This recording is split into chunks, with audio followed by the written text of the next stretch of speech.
The coffee had gone cold hours ago, but Dr. Lisa Carter didn't notice.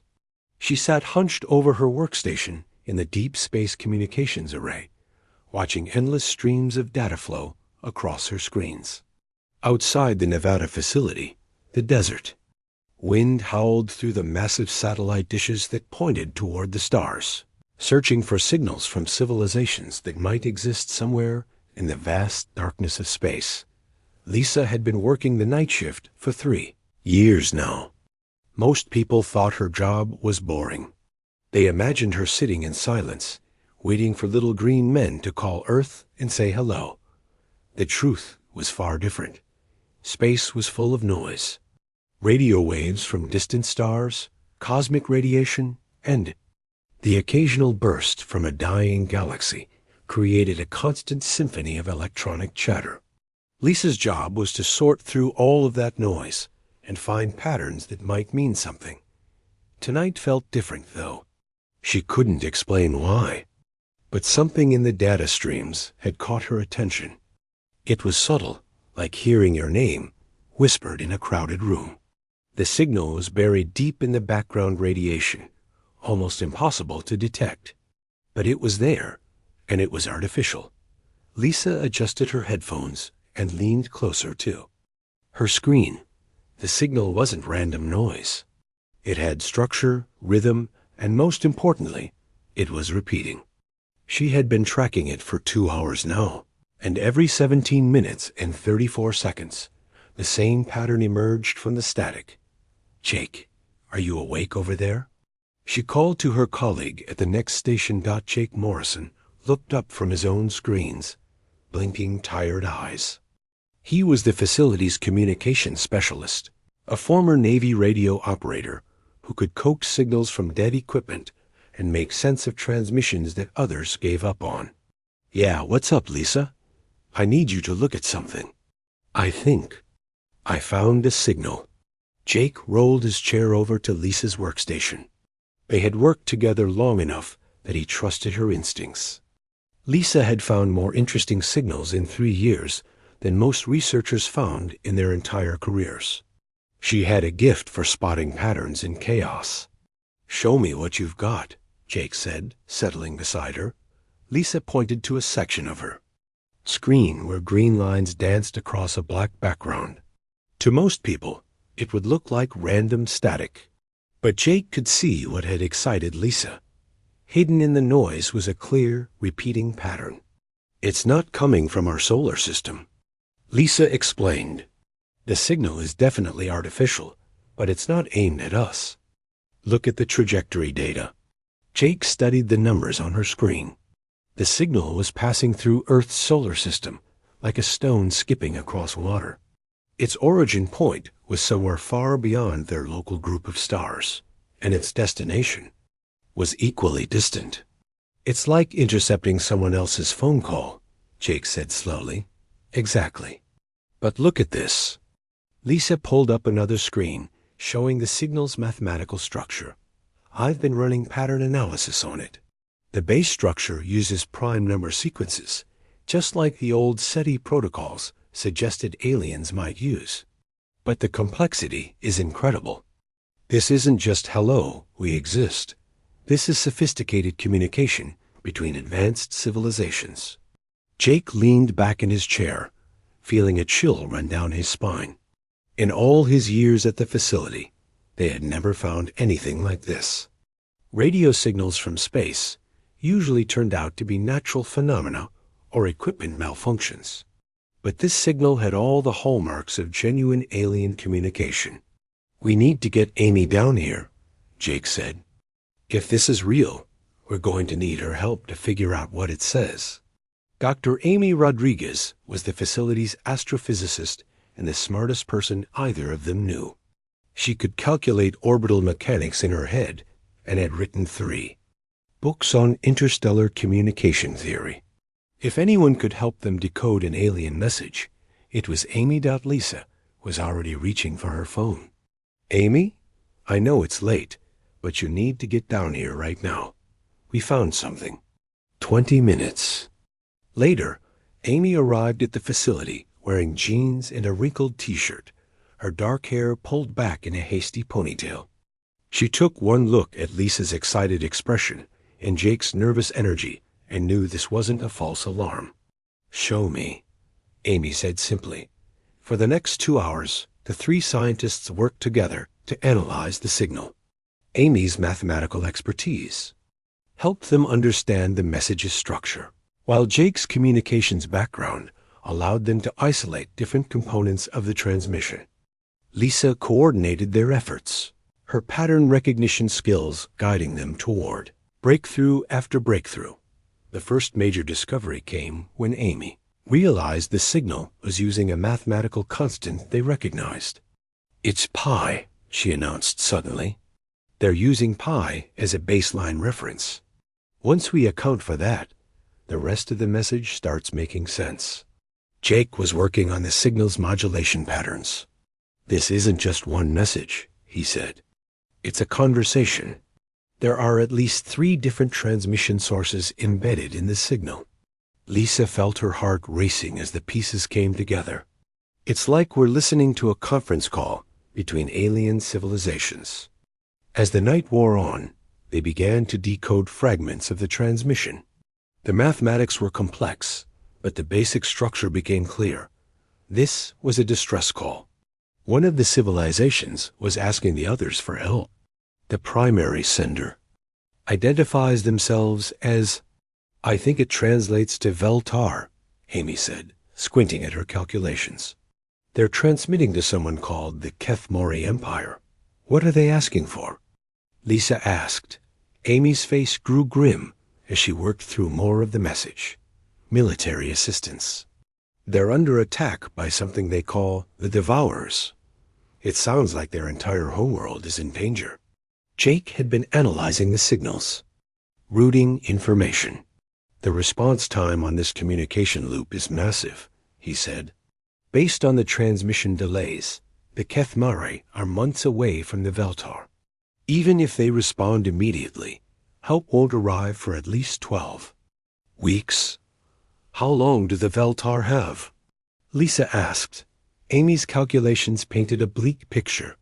Based on the urgency in their message, maybe 3 weeks. 4 at most. The 3 scientists sat in silence, the weight of what they had discovered settling over them. Somewhere in the galaxy, an entire civilization was crying out for help that wouldn't arrive in time. They were like witnesses to a disaster happening on the other side of the world, powerless to intervene. "We have to report this," Jake said finally. "This is the biggest discovery in human history." "Report it to who?" Lisa asked. "By the time we go through proper channels and convince everyone this is real, those people will be dead." Amy was staring at the transmission data, her mind racing through possibilities. "The signal routing passes right through our local space. We could respond." "Respond?" Jake looked at her in shock. "Amy, we don't even know if these aliens are friendly. And we definitely don't have the ability to help them fight some kind of galactic war." Lisa was quiet for a long moment, thinking about the desperation in the alien message. She thought about her own species, still confined to one small planet, still learning to reach for the stars. But they had learned one thing that seemed universal. When someone called for help, decent people answered. What if we could buy them time? Lisa said slowly, "What if we responded and told them help was coming? Even if we can't actually help them, maybe it would give them hope. Maybe they'd fight harder if they thought rescue was on the way." "Lisa, you're talking about making unauthorized contact with an alien civilization," Jake warned. "That could start an interstellar war. Or it could save an entire species," Lisa replied. She looked at her 2 colleagues, seeing her own conflict reflected in their faces. They were scientists, trained to observe and analyze, not to act. But they were also human beings, and the message they had intercepted was a cry for help that transcended species barriers. Lisa turned back to her workstation and began typing. "Message received. she transmitted into the vast darkness. "Help is coming. Stand firm." The signal vanished into space, carrying humanity's first words to the stars. The alarm bells started ringing 6 hours after Lisa sent her message. Dr. Lisa. Carter was finally trying to get some sleep in the facility's break room when the security guards burst through the doors. Behind them came people in expensive suits and military uniforms that she didn't recognize. The lead woman wore the stars of an admiral on her navy dress blues. "Dr. Carter, I'm Admiral Patricia Hayes. You need to come with us immediately." Lisa sat up on the small couch, still wearing yesterday's clothes, and feeling like her brain was full of cotton. "What's going on?" "You sent an unauthorized transmission to an unknown alien civilization 6 hours ago. That's what's going on." Next few hours passed in a blur. Lisa found herself in a conference room she had never seen before, deep in the underground levels of the facility. Jake and Amy sat at the table beside her, looking just as confused and worried. Across from them sat Admiral Hayes and a stern-faced man in army greens who introduced himself as General Robert Kane. "Let me make sure I understand this correctly," General Kane said, reading from a thick folder. "You three intercepted what you believe to be alien communications, decoded a message asking for military assistance, and then responded without authorization from anyone. The Veltar were going to die," Lisa said quietly. "Someone had to answer? The Veltar?" Admiral Hayes leaned forward. "You've named them?" Amy spoke up. "That's what they called themselves in the transmission. We've been working all night to decode more of their language." "And you're certain this transmission is genuine alien communication?" Jake nodded. "Ma'am, I've been analyzing radio signals for 15 years. This isn't human technology. The mathematical complexity alone is beyond anything we could create." "General." Kane opened another folder. 3 hours ago, we detected a response to Dr. Carter's transmission. It came from the same source as the original signal." Lisa felt her heart skip. "They answered us?" "Yes, and that response has been forwarded to the Pentagon, the White House, and every major intelligence agency in the country.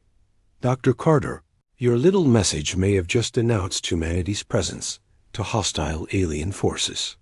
Admiral Hayes pulled out a tablet and showed them a translated message on the screen. "This is what they sent back. Our linguists worked with your decoding protocols to translate it." Lisa read the message aloud. "Unknown signals detected. Identify yourselves. If you are Kethmori allies, please provide verification codes. If you are Devourer infiltrators, this communication is being traced. Our situation is desperate. Any assistance would be greatly appreciated." "They don't know who we are," Amy said, reading over Lisa's shoulder. "Which means they don't know if we're friends or enemies," General Kane pointed out. "You may have just painted a target on our entire planet." The conference room door opened and a Secret Service agent stepped inside. "The president will see them now." Lisa had never been to the White House, much less the Situation Room. President Helen Brooks sat at the head of a polished table surrounded by advisors, military officials, and people Lisa assumed were from the CIA and other agencies she couldn't identify. "Dr. Carter," the president said, "I understand you've made first contact with an alien civilization." "Yes, ma'am." "I mean, sort of." It was more like answering someone else's phone call. President Brooks almost smiled at that. "Tell me about these Veltar. What do we know about them?" Amy pulled out her notes. "Based on the transmission data, they appear to be a peaceful civilization. Their technology is advanced, but they're calling for help from allies rather than threatening enemies. The mathematical structure of their language suggests they value logic and cooperation. And the Devourers?" Jake shifted uncomfortably in his seat. "We don't know much about them, but the Veltar are terrified. The word Devourer appears in the transmission 47 times, always in context suggesting destruction and consumption. How advanced are these civilizations compared to us? General Kane consulted his briefing materials. Our best estimates suggest both species are centuries ahead of us technologically. The Veltar are using some form of faster-than-light communication. The Devourers appear to be capable of interstellar warfare. President Brooks was quiet for a long moment, studying the faces around the table. Dr. Carter, you told these Veltar that help was coming. What exactly did you have in mind? Lisa realized she was about to either save her career or end it. Ma'am, I was thinking we could actually help them. The room erupted in whispers and concerned murmurs. General Kane looked like he was about to have a heart attack.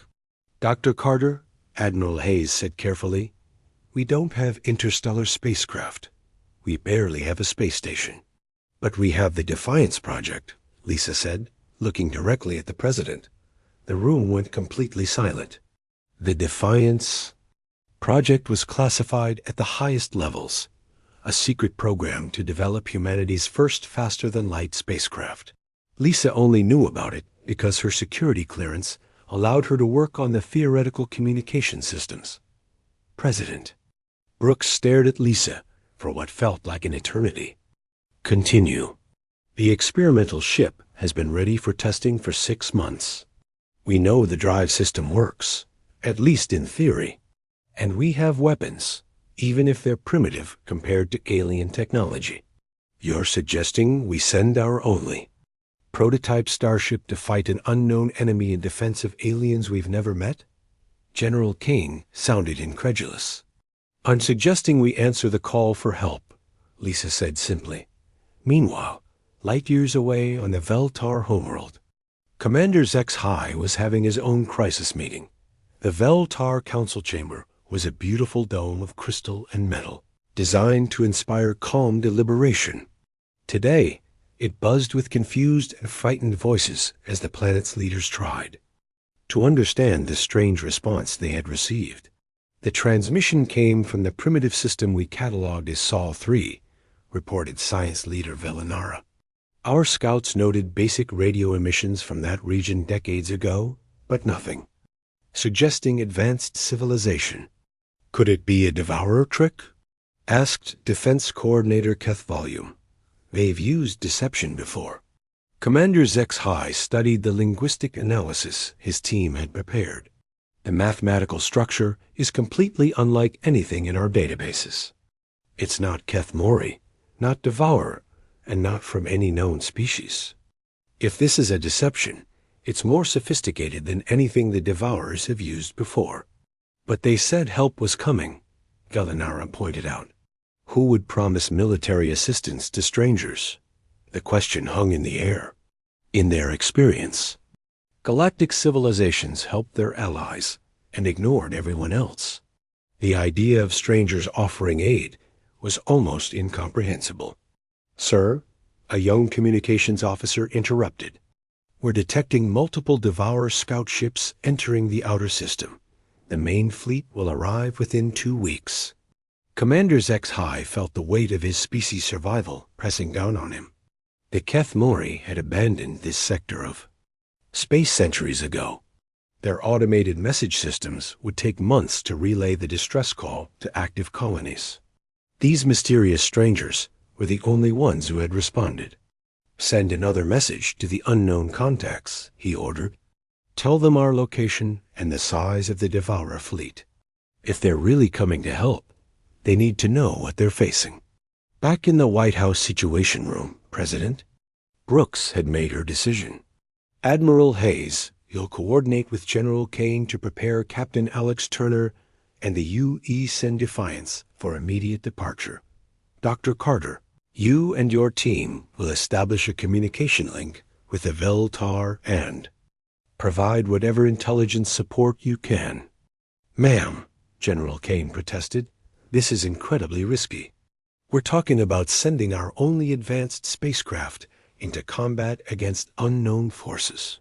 General, 3 hours ago, These aliens didn't know humanity existed. Now they're asking us for help against something that terrifies them. If we don't respond, we'll forever be the species that ignored a cry for help when we had the power to act. President Brooks stood, and everyone in the room followed suit. Ladies and gentlemen, we're about to announce humanity's presence to the Hunsu. Galaxy not as explorers or conquerors, but as the people who show up when someone needs help. Let's make sure we do it right. As the meeting broke up, Lisa found herself walking beside Admiral Hayes toward the exit. Dr. Carter, I hope you understand what you've set in motion. Lisa nodded. I understand that somewhere in space, people are dying while calling for help. And now they know they're not alone. The Admiral studied her for a moment. Let's hope that's enough. Captain Alex Turner had dreamed of flying between the stars since he was 8 years old.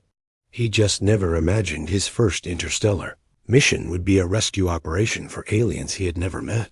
The U's Defiance hung in space near Mars, surrounded by smaller ships that looked like toys next to the massive experimental vessel. Turner stood on the bridge, watching his crew run final system checks before their jump to the unknown. The ship was humanity's greatest achievement, built in secret over 5 years using theoretical physics that still made his head hurt. Jump. Drive is online, Captain, reported his chief engineer, Lieutenant Kate Walsh. All systems showing green. Turner looked at the tactical display showing the other ships in their small fleet. Commander Ryan Scott commanded the UES Vigilant, a converted military transport carrying additional supplies and weapons. Captain Nicole Baker led the UES Guardian, humanity's newest destroyer, loaded with every missile and railgun they could fit aboard.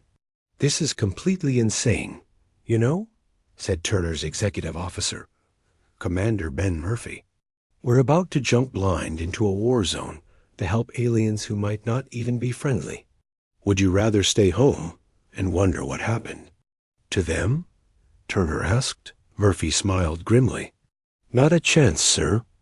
The bridge communications officer, Ensign Carol Davis, looked up from her station. Captain, we're receiving the final transmission from Dr. Carter. Turner activated the main screen.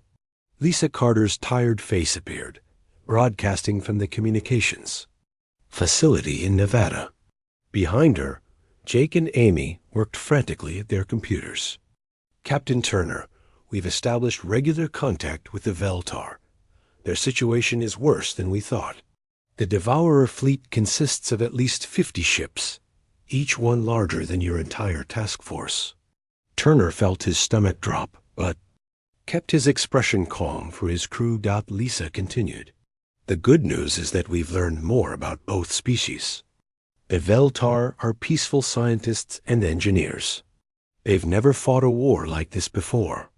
The Devourers appear to be some kind of collective consciousness that consumes other civilizations and adds their technology to their own. Any weaknesses we can exploit? Turner asked. The Veltar think the Devourers rely heavily on their collective mind link.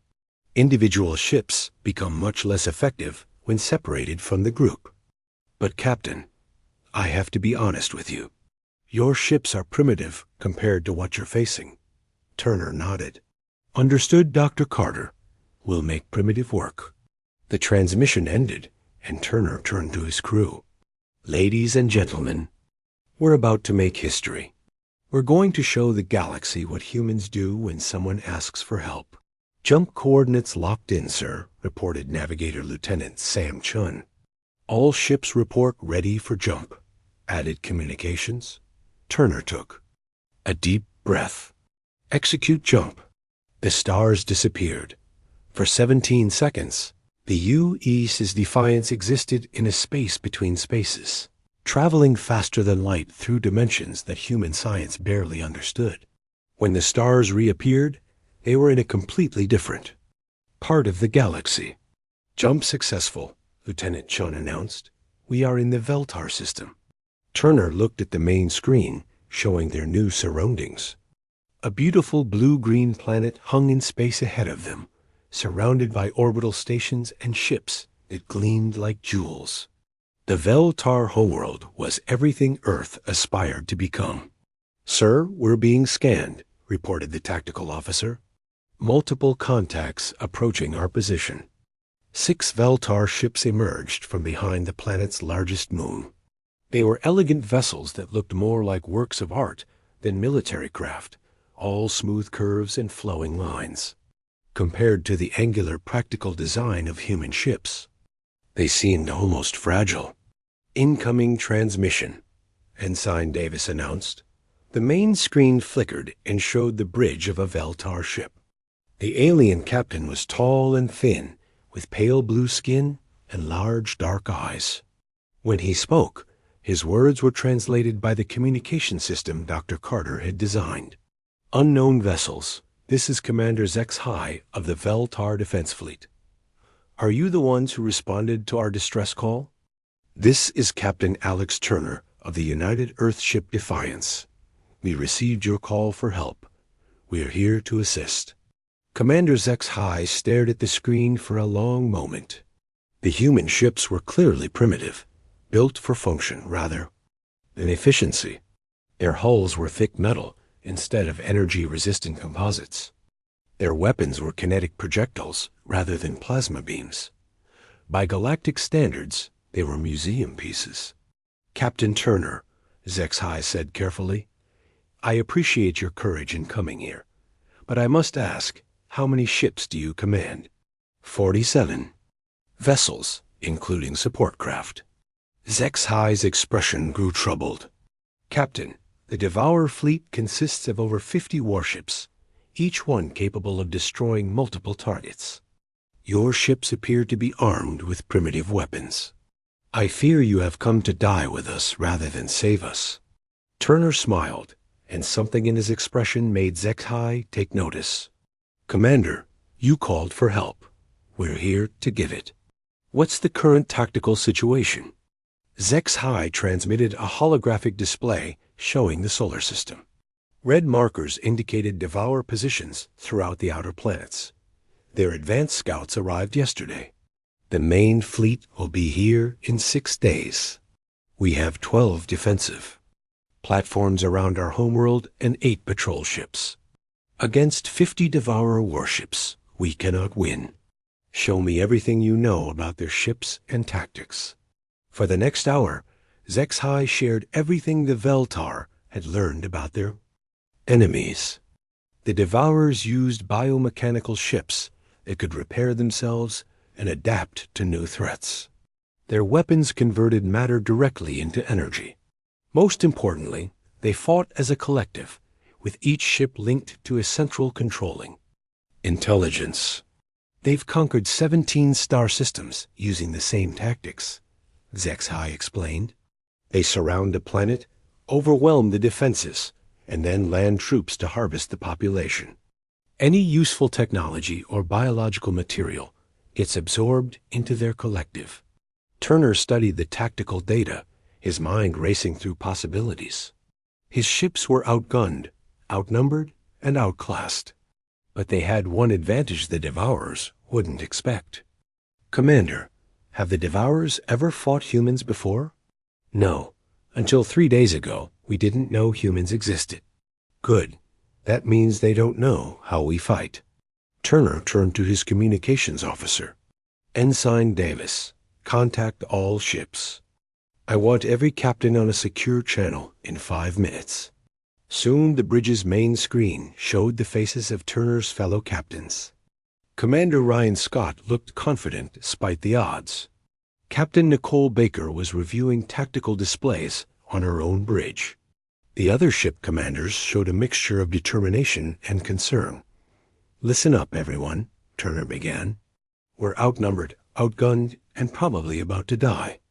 But we came here to help these people, and that's exactly what we're going to do." Captain Baker spoke first. "What's the plan, Alex?" "The Devourers fight like a computer program. They analyze threats, develop counters, and execute perfect tactics. They've conquered 17 civilizations by being predictable and efficient. Commander Scott nodded slowly. And humans are neither predictable nor efficient. Exactly. We're going to show them something they've never seen before. Human tactics don't make sense because humans don't make sense. We're going to be so chaotic and unpredictable that their collective mind won't be able to keep up. Turner looked at each captain in turn. When the Devourer fleet arrives, we're not going to fight like a fleet. We're going to fight like 47 individual crews with 47 different ideas about how to win. We're going to confuse them, overwhelm their adaptation systems, and buy the Veltar time to evacuate their people. And if we can't evacuate, everyone? Asked Captain Baker. Turner's expression hardened. Then we make sure the Devourers remember that they picked a fight with humanity. As the human captains signed off to prepare their ships, Commander Zex-High watched in fascination. He had studied military history for decades, but he had never seen anything like human tactical thinking. Where other species used logic and proven strategies, humans seemed to embrace chaos and innovation. "Sir?" His communications officer interrupted. "Long-range sensors are detecting the Devourer fleet. They'll arrive in 4 days, not 6. Zex-High looked at the primitive human ships positioning themselves around his homeworld. 47 vessels crewed by beings he barely understood, preparing to fight an enemy that had never been defeated. "Signal all Veltar ships," he ordered. "We fight alongside our new allies. And may the stars help anyone who gets in our way." The Devourer fleet emerged from the dark space between stars like a nightmare come to life. Captain Alex Turner watched the main display as 50 massive bioships materialized at the edge of the Veltar system. Each vessel was a twisted combination of metal and living tissue, pulsing with veins of sickly green light. They moved with purpose, spreading into attack formation with mechanical precision. "Sir, they're bigger than our intelligence suggested," reported Lieutenant Walsh from her engineering station. "The smallest one is twice the size of our largest ship." Turner studied the enemy formation. The Devourers had arranged themselves in a perfect sphere around the Veltar homeworld, cutting off all escape routes. It was textbook military strategy, executed with inhuman efficiency. "Captain," Commander Zex-High's voice came through the communication system. "Our sensors indicate the Devourer ships are scanning our defenses. They will begin their attack within the hour." "Understood, Commander. All human ships, this is Captain Turner. Execute Plan Chaos." Turner's crew had thought he was joking when he named their battle plan, but the name was perfect. Human military. Doctrine had always embraced the unexpected, and today they would take that philosophy to its logical extreme. The first phase began when Commander Ryan Scott's ship, the Hughes Vigilant, suddenly accelerated directly toward the center of the Devourer. Formation. Any rational military commander would have assumed this was a suicide run, but Scott had something else in mind. "Ryan, what are you doing?" Captain Nicole Baker asked over the communications channel. "Making friends," Scott replied calmly. The Devourers reacted exactly as Turner had predicted. Their collective intelligence analyzed the incoming human ship and calculated the optimal response. 3 bioships moved to intercept, their weapons charging to destroy the attacking vessel. But Scott wasn't attacking. At the last second, he fired every missile his ship carried, not at the Devourer ships, but at the empty space between them. The missiles exploded in a brilliant display of nuclear fire, creating a temporary blind spot in the enemy formation. While the Devourers were adapting to this unexpected tactic, Turner initiated Phase 2. All ships, random attack pattern 7. No coordination, no formation. Fight like we're 47 different species. The human fleet scattered in every direction, each ship pursuing its own bizarre strategy. Captain Baker's destroyer began, firing at long range while spinning in circles, making her ship impossible to target accurately. The cargo vessel UES Ranger suddenly dumped its entire load of supplies into space, creating a debris field that confused Devourer sensors. But the most effective tactic came from Lieutenant Commander Paul Davis aboard the escort ship U.E. Torch. Davis had served in the Navy for 20 years, and he knew that sometimes the best defense was a good offense.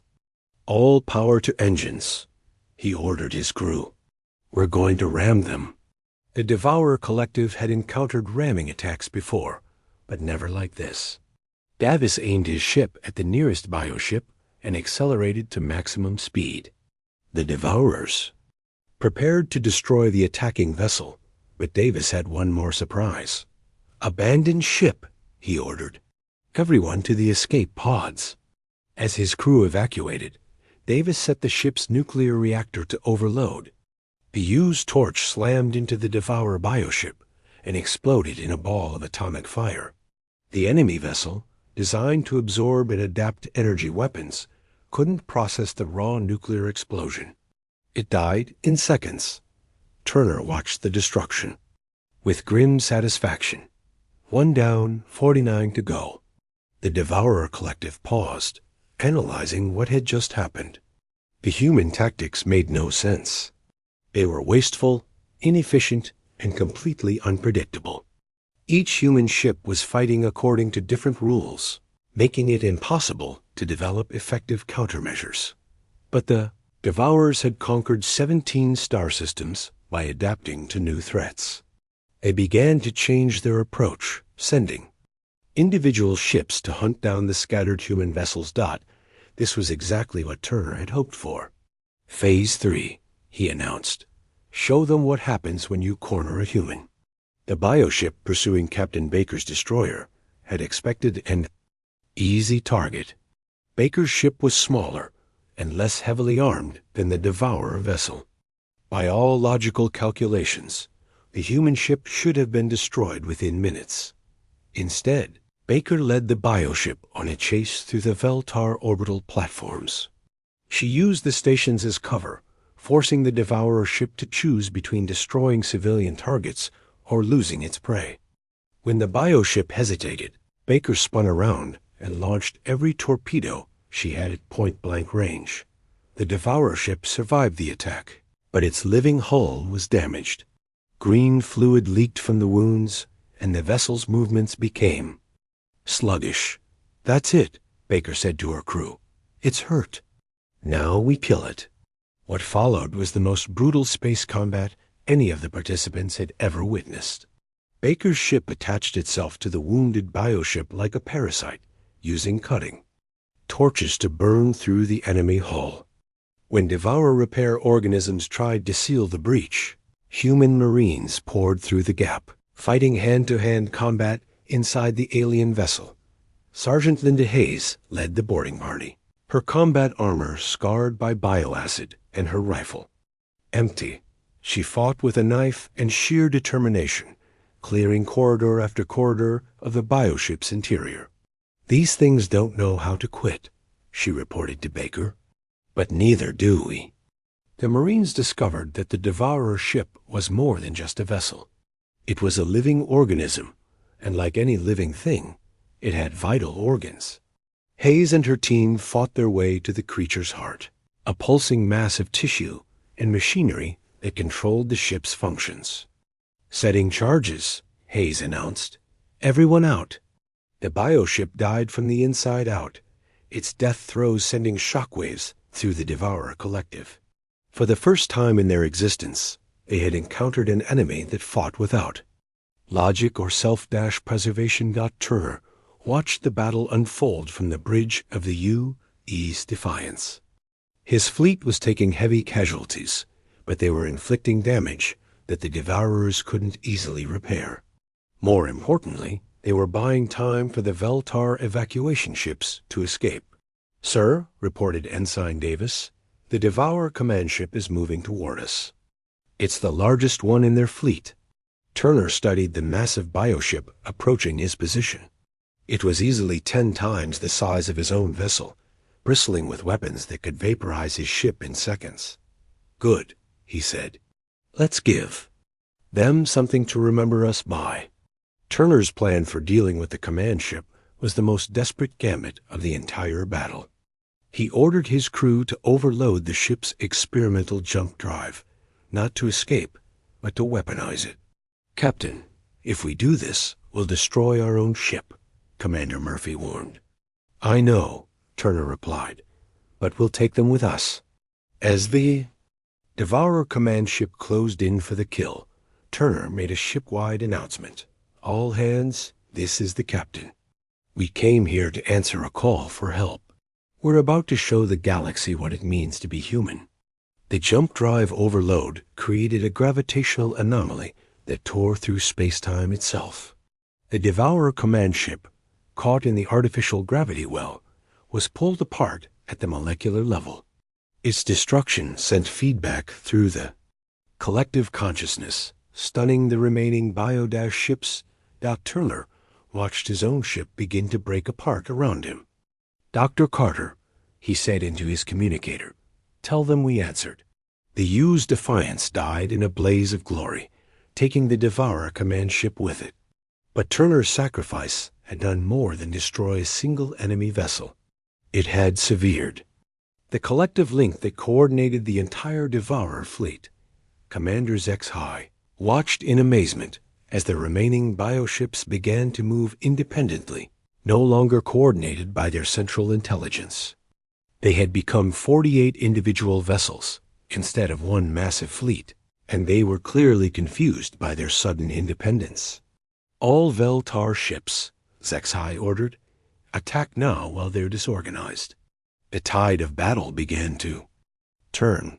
The surviving human ships, inspired by Turner's sacrifice, fought with renewed determination. The Veltar, encouraged by their allies' example, abandoned their cautious tactics and joined the chaotic melee.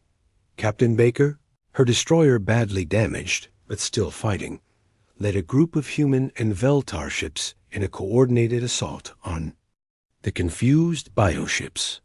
Without their collective intelligence, the Devourers were still dangerous, but they were no longer invincible.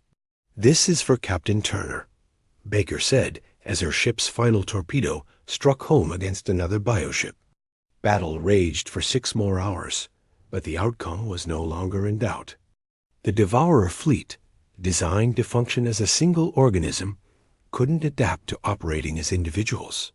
One by one, the bioships were destroyed or driven away. When the last Devourer vessel disappeared into hyperspace, the Veltar system was free. Commander Zex-High stood on his bridge, looking at the debris field that marked humanity's first interstellar battle. Of the 47 human ships that had answered the call for help, only 19 remained, but they had done the impossible. They had defeated an enemy that had never been beaten. "Open a channel to the surviving human ships," Zex-High ordered. "Captain." Baker's scarred face appeared on his screen, her uniform torn and her eyes exhausted but determined. "Captain Baker," Zex-High said, "my people owe you a debt we can never repay." 3 months after the Battle of Veltar, Dr. Lisa Carter sat in her new office at the International Space Communications Center in Geneva. The small facility in Nevada had been replaced by a massive complex that employed over 300 linguists, scientists and communications specialists from around the world. Her desk was covered with translation reports, diplomatic messages, and requests for first contact protocols. Every day brought new signals from across the galaxy. Some were friendly greetings from species who had heard about humanity's rescue of the Veltar. Others were challenges from civilizations who wanted to test these new players in galactic politics. A few were distress calls from worlds under attack, asking if the humans who had defeated the Devourers could help them too. Dr. Carter, her assistant Jake Morrison, called from his workstation. "We're receiving a priority transmission from the Kethmori Empire." Lisa looked up from the report she was reading. The Kethmori had been silent since the battle, despite being the original recipients of the Veltar distress call. Their first communication with humanity would be significant. "Put it through, too." The main screen. The holographic display activated, showing a tall alien with silver skin and 4 arms. His clothing was elaborate, decorated with symbols that indicated high rank in the Kethmori military hierarchy. Greetings, Dr. Carter. I am Admiral Kethvash of the Imperial Fleet. I represent the Kethmori Council in all matters of galactic security. Lisa had learned enough about alien customs to recognize the formal tone. Admiral, it's an honor to speak with you. How can we help? The question, Dr. Carter, is how we can help you. The Kethmori Empire formally requests a military alliance with humanity. We offer advanced technology, star charts of the galaxy, and mutual defense agreements. Lisa felt her heart racing. An alliance with one of the galaxy's major powers would change everything for humanity. That's a generous offer. Admiral, may I ask what prompted this decision? Admiral Kethvash's expression became serious. Dr. Carter, the Devourers had conquered 17 star systems before you stopped them. They were considered unstoppable. Your species accomplished something that our combined fleets could not. We would be honored to call humans our allies. After the transmission ended, Lisa walked to the window overlooking Lake Geneva. In the distance, she could see the construction cranes working on humanity's first starship manufacturing facility. The plans had been started within days of Captain Turner's victory, funded by a dozen nations working together. Any interesting calls today? Dr. Amy Rodriguez asked, joining Lisa at the window. Amy had been promoted to head of xenobiology after her work decoding the original Veltar transmission. The Kethmori want a military alliance. The hegemony of Vavashin Worlds is inviting us to join their trade federation, and 3 different species have asked for help dealing with pirates in their systems. Amy whistled softly. 3 months ago, nobody knew we existed. Now half the galaxy wants to be our friend. And the other half wants to see if we're as dangerous as the stories claim. The stories had grown with each retelling. Across the galaxy, species spoke of the humans who had appeared from nowhere to fight an impossible battle. Some versions claimed that humanity commanded fleets of thousands of ships. Others suggested that humans were an ancient warrior race. That had been hiding in the outer rim. The truth was simpler and more complex. Humanity was a young species with primitive technology and a talent for chaos. But they had something that advanced civilizations had forgotten: the willingness to risk everything for strangers. Dr. Carter, Jake called from his station. Incoming transmission from the Veltar homeworld. Its commander's X-High. The main screen activated again, showing the bridge of a Veltar ship. But this wasn't the same vessel Lisa remembered from the early communications. This ship was clearly new, built with sleek lines and advanced weapon systems. Dr. Carter, it's good to see you again, Commander's X-High said. I wanted to personally deliver some news. The Veltar Council has completed construction of our first military fleet in over 1,000 years. Lisa smiled. I'm glad to hear your people are rebuilding their defenses. Dr. Carter, we're not building these ships to defend ourselves. We're building them to help others. Your people taught us that when someone calls for help, decent beings answer. The Veltar will no longer hide from the galaxy's problems. After that transmission ended, Lisa returned to her desk and the stack of messages waiting for her attention. Each one represented a different aspect of humanity's new role in galactic affairs: trade negotiations with merchant species, scientific exchanges with research civilizations, and yes, more requests for military assistance. The door to her office opened, and Admiral Patricia Hayes entered. The Admiral had been promoted to head of Earth's new interstellar defense force, commanding a growing fleet of ships built with hybrid human-alien technology. Lisa, we need to talk about the situation in the Antares sector. Lisa pulled up the relevant files on her computer. The civil war between the Rigel colonies? 3 different factions have asked for human peacekeepers. They all claim the others are aggressors, and they all want us to choose sides. Lisa rubbed her tired eyes. What do our intelligence reports say? That it's a mess with no clear right or wrong side. But there are civilian populations caught in the middle, and they're dying while the factions fight over mining rights. This was the problem with humanity's new reputation. Every conflict in the galaxy now generated calls for human intervention. Some were legitimate requests for help. Others were attempts to drag humanity into existing political disputes. What's your recommendation, Admiral? Send a peacekeeping force to protect the civilians and mediate between the factions. No taking sides, just keeping people alive while they work out their differences. Lisa nodded. Do it. But make sure our people understand they're there to help, not to conquer. Admiral Hayes smiled. Trust me, Lisa. After Captain Turner's example, our crews understand exactly what they're fighting for. As the Admiral left, Lisa turned back to her communications array. A new signal was coming in, this one from a species she didn't recognize. The mathematical structure suggested a peaceful civilization, but the transmission format indicated urgency. She worked for 2 hours to decode the message, using the protocols her team had developed over the past 3 months. When the translation finally appeared on her screen, she felt the familiar chill of responsibility.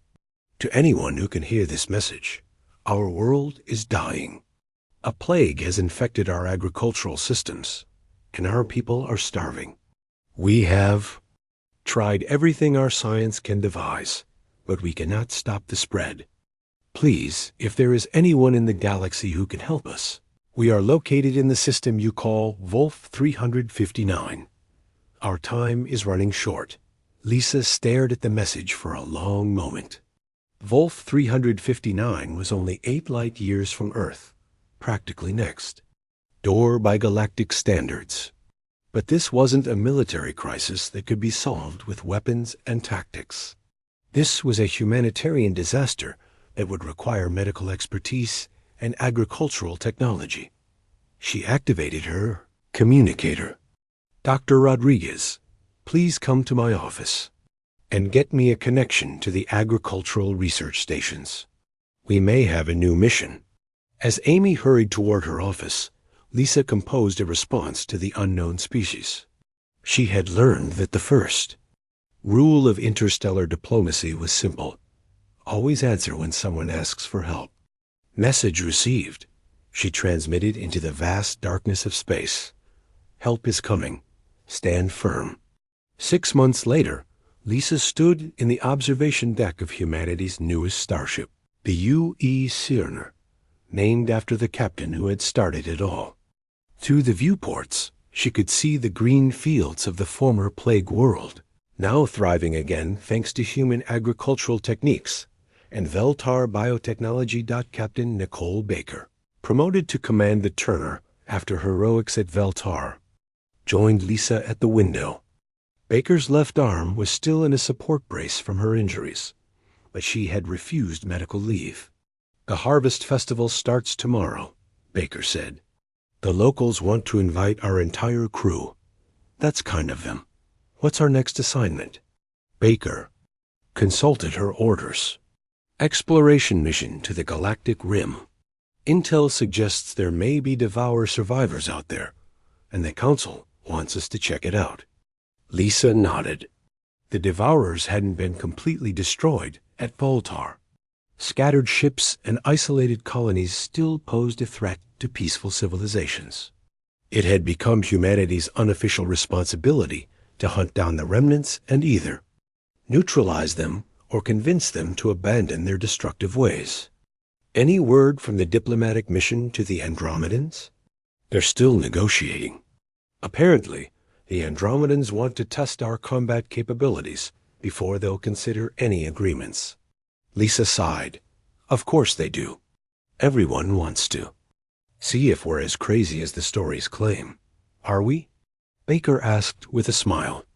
Lisa considered the question seriously. In 18 months, Humanity had gone from an unknown species to one of the galaxy's most influential civilizations. They had formed alliances with ancient empires, mediated conflicts between star nations, and established colonies on a dozen worlds, all because a tired scientist had decided to answer a call for help. "Maybe we are crazy," Lisa admitted, "but it's the good kind of crazy.